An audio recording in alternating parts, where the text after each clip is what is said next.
Vichache, lakini nafikiri kabla ya kufika mbali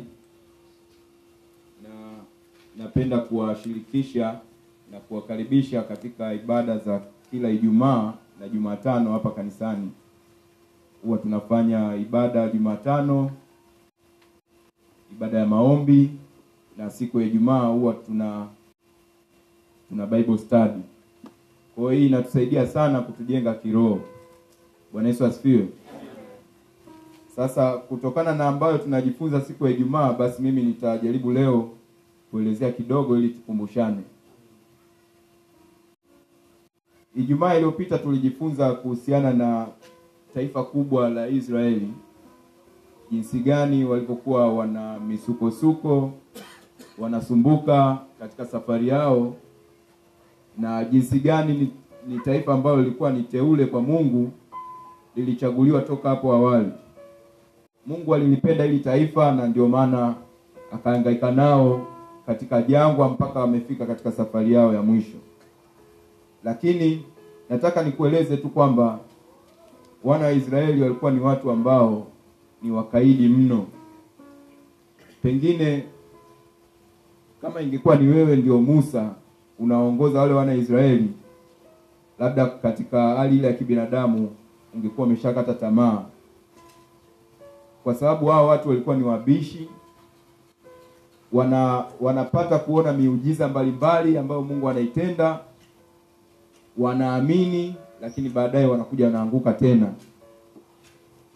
Wamekuwa wakimshutumu sana Musa kwamba umetuleta huku jangwani, tunakufa na njaa, ni heri tungebaki kule kule utumwani. Lakini Musa naye alikuwa akipata yale malalamiko, anaenda kwa Mungu anamlilia, Bwana, wewe ndio umeniambia nikawachukue hao watu niwapeleke sehemu ambapo mnataka mwenyewe wafike.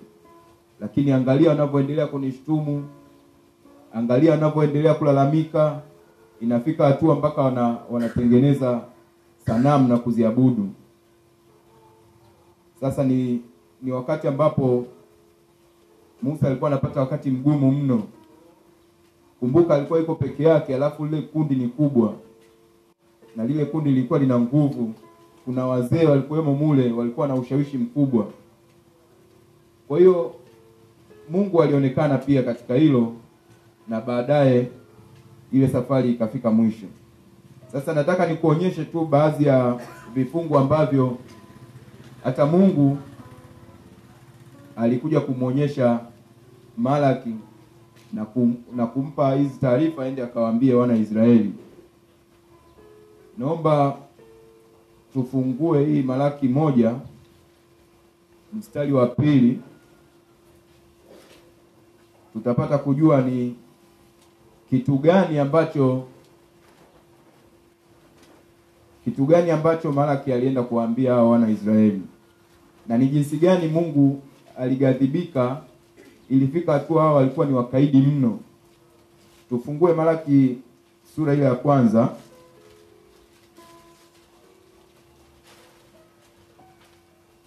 Malaki sura ile ya kwanza mstari ule wa kwanza mpaka ule wa 2. Tutaona jinsi gani inafika hatua walikuwa na maswali ambayo hata ingekuwa ni wewe sijui ungechukua hatua gani. Neno la Mungu linasema, ufunuo wa neno la Bwana kwa Israeli kwa mkono wa Malaki. Nimewapenda ninyi, asema Bwana, lakini ninyi mwasema, umetupendaje? Hebu angalia namna gani wanaambiwa kwamba Mungu aliwapenda ninyi, lakini wao wanajiuliza na kuuliza tena swali kwamba umetupendaje? Yaani hawakuona ule upendo wa Mungu tokea awali. Na nafikiri hii taarifa imewajia baada ya kumaliza safari yao. Pengine wangekuwa wameshashuhudia upendo wa Mungu tokea hapo safari yao inaanza. Lakini tuangalie tena ule mstari wa 6. wanauliza tena swali lingine ambalo pengine wasingeweza kueleweka. Nitasoma, mwana uheshimu baba yake na mtumishi umcha bwana wake. Basi kama mimi ni baba yenu, heshima yangu iko wapi? Na kama mimi ni bwana wenu, kicho changu ki wapi? Bwana wa majeshi awauliza ninyi, enyi makuhani, mnaolidharau jina langu, nanyi mwasema, tumelidharau jina lako kwa jinsi gani? Yaani ni watu ambao hawaoni kitu walichokuwa nakifanya.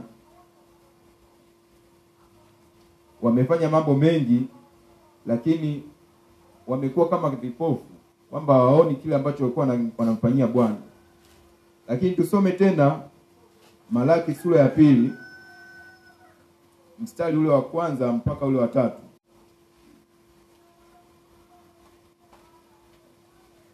Malaki ile sura ya 2 mstari wa 1 mpaka wa 3.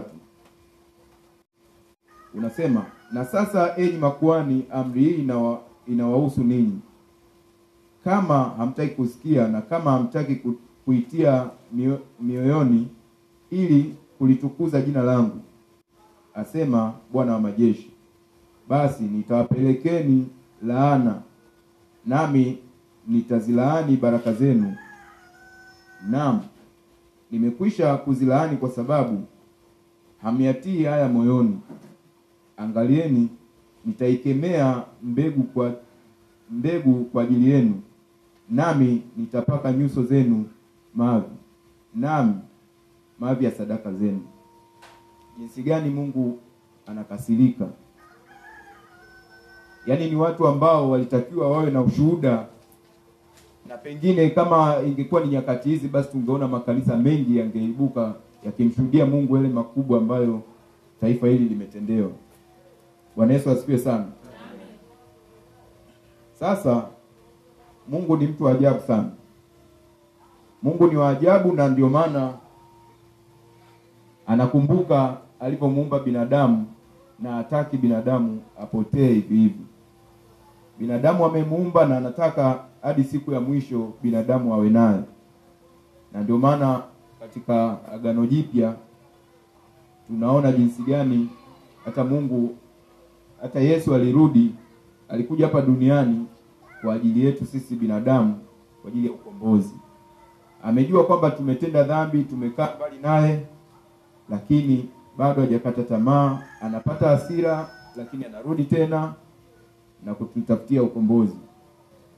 Naomba turudi Malaki tena 3 mstari ule wa 7. Tunaona jinsi gani Mungu anapenda watu wake. Jinsi gani Mungu anataka ukombozi wa binadamu uendelee kuwepo. Anasema, tokea siku za baba zenu. Malaki 3 mstari wa 7.